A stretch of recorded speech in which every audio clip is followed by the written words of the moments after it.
Good morning. এখন মা চা করেছে মার জন্য আর আমার জন্য। মার জন্য লাল চা আর আমার জন্য গ্রিন টি। তো আমরা এখন মেয়ে মিলে এখন চা খাবো। পায়েলকে ব্রেকফাস্ট দিয়ে একটু ওটস দিলাম।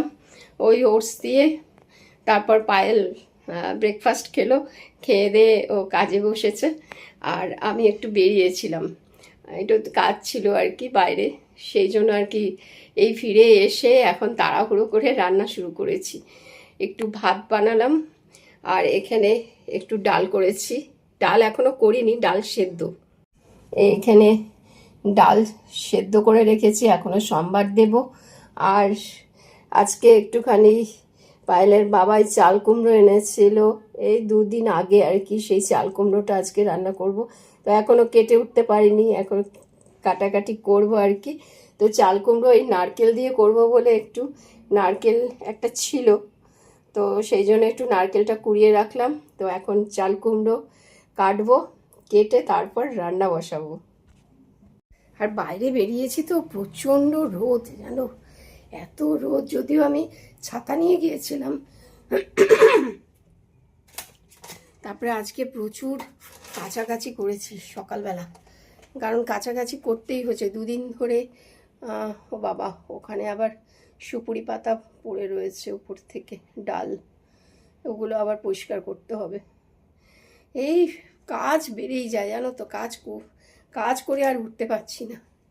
তো আবার কিছু কিছু টুকটাক একটু সামনে পুজো আসছে, অল্প অল্প করে প্রতিদিনই একটু একটু করে কাছাকাছি করছি, কেন না হলে একটু আবার ঘর দুয়ার পরে আর কি ওগুলো পরিষ্কার করব, রান্নাঘর পরিষ্কার করব, সব কিছুই আস্তে আস্তে করি। এখন আর পেরে উঠি না, প্রতিদিন আর কি অল্প অল্প করে না করলে না আগের মতো সেই দৌড়ানোর ক্ষমতাটা মনে হয় কমে যাচ্ছে, জানো তো, বয়সের সাথে সাথে যা হয়।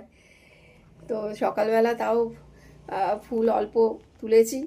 পায়েলের বাবা ফুল আনবে আর কি, ফেরার পথে ও বলেছে আজকে একটু ফুল নিয়ে আসবে, কারণ আমি ফোন করে বলেছি যে ফুল বেশি পাইনি, অল্প, তুমি একটু ফুল নিয়ে এসো। আজকে মঙ্গলবার, দেখি পায়েলের বাবাই হয়তো পুজো দেবে, জানি না ও কী করবে, কখন আসবে, দেরি হলে আমাকেই দিতে হবে। তো চলো এখন আর রান্নাটা শুরু করি, আর দেরি করা যাবে না। আর নিতাদি, তুমি বলেছো যে তোমাদের ইংলিশে আর কি, হ্যাঁ, ব্যাপারটা হয়েছে কি ইংলিশ ভার্সানে আর কি কীভাবে চলে গেছে, ফোনটা না নতুন আপডেট হয়েছে, এবারে আপডেটের পরেই হঠাৎ করেই ফোনটা কিভাবে ইংলিশ হয়ে গেল আমরা বুঝতে পারলাম না। তো চেষ্টা করছি, যে পায়েলও কালকে রাত্রিবেলা অনেক চেষ্টা করেছে, কিছুতেই কিছু হচ্ছে না। এখন জানি না আজকে আবার, তো ও বললো আমি মা ঠিক করেছি, এখন আজকে নয়তো কিছু কিছু ফোনে আবার বাংলা আসছে, আবার কিছু কিছু ফোনে ইংরাজিতে আসছে, বুঝতে পারছি না গো কেন এরকম হচ্ছে।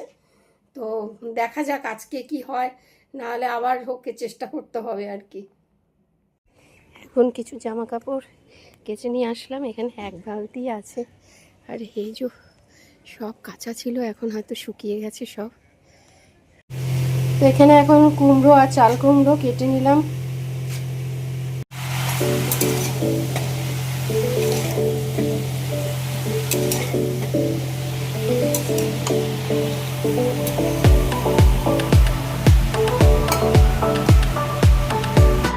চাল কুমড়ো মজে গিয়েছিল, তো তারপরে অল্প একটুখানি জিরে গুঁড়ো দিলাম, আর একটু নারকেল কোড়া অল্প করে দিয়েছি। আর এরপর আর কি আরও যখন মজে আসবে, ফুটে গেলে তখন একটু চিনি দেব, সামান্য একটু চিনি না দিলে ভালো লাগবে না। আর তেজপাতা, গোটা জিরে, কাঁচা লঙ্কা, শুকনো লঙ্কা ফোড়ন দিয়েছি, এখন একটু জল দিয়ে দিয়েছি।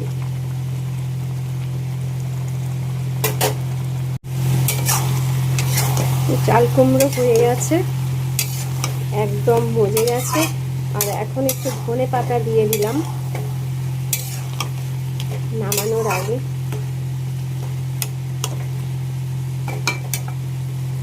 আর এখানে কেটে নিলাম শাপলা, সর্ষে বাটা দিয়ে শাপলা করব। আর এখানে একটু শাপলার বড়া ভাজবো বলে আর কি, আর একটু ছোটো ছোটো করে বড়া ভাজার জন্য একটু কেটে রাখলাম। শাপলার বড়া ভাজার জন্য নিয়ে নিলাম হলুদ, আটা, চালের গুঁড়ো, একটু কাশ্মীরি লঙ্কা গুঁড়ো দিয়েছি আর সুজি।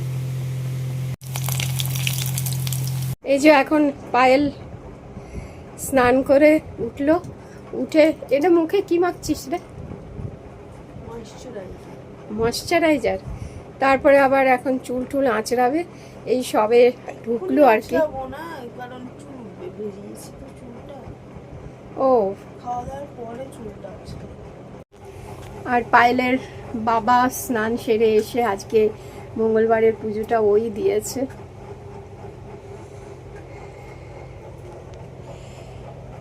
বজরংবলীর দেখো মাথায় তুলসী পাতা দিয়েছে, দেখেছো? তাও তুলসী পাতাটা কেমন ভাবে দিয়েছে।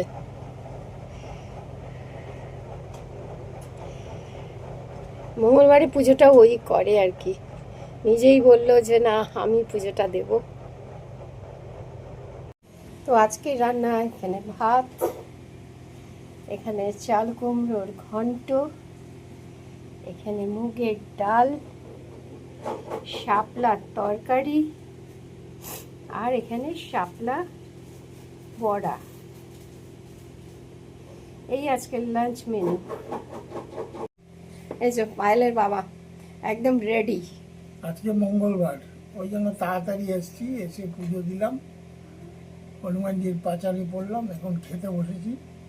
দেখি কি খাবার দেয়, রান্না নিশ্চয়ই তোমাদের দেখিয়েছে। হ্যাঁ আজকে ভালো, আমি এখনো জানি না। এই শোনো ভালো মন্দ রেঁধেছি, আচ্ছা, এবারে খেয়ে বলবে যে কেমন হয়েছে।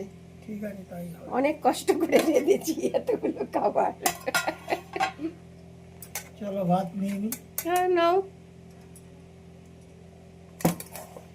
কেমন হয়েছে শাপলা? বাহ, খুব ভালো। এবারে শাপলার বড়াটাকে দেখো। বড়া ডালের সাথে খাবো। ও বাবা, আমার ডালের সাথে খাবে, ভালো আছে।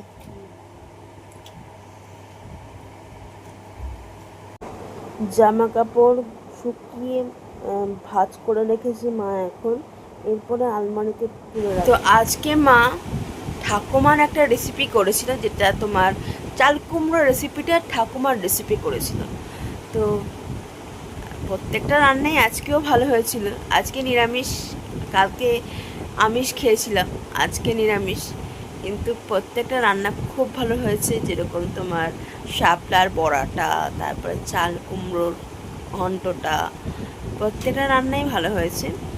তো আর তোমার শাপলার তরকারি যেটা করেছিল ওটাও ভালো হয়েছিল। তো যেহেতু আজকে ঠাকুমার রেসিপি করেছে, তো ঠাকুমার কথা খুব মনে পড়ছিল। আমার ঠাকুমা খুব ভালো রান্না করতো, জানো তো। সব ঠাকুমারাই বোধহয় খুব ভালো রান্না করে আর কি। ওনাদের রান্নার হাতই আলাদা, ওনাদের থেকেই মারা শিখেছে, মারাও ভালো রান্না বান্না করে। ঠাকুমা দিদারা খুব ভালো রান্না করে। তো এখন দিদাও নেই, ঠাকুমাও নেই এখন, সেই কারণে ওই আদরটা পাই না যে নাতনিকে করে কিছু খাওয়াবে বা আবদার কিছু করব, ওই জিনিসটা আর হয় না। সেই হোক, একটা বয়সের পরে তো এটা বাস্তব, মানতেই হবে। তো আজকের মতো ভিডিওটা এখানে এন্ড করলাম। তো আজকের মতো বাই বাই, সবাই সুস্থ থেকো, ভালো থেকো, বাই বাই।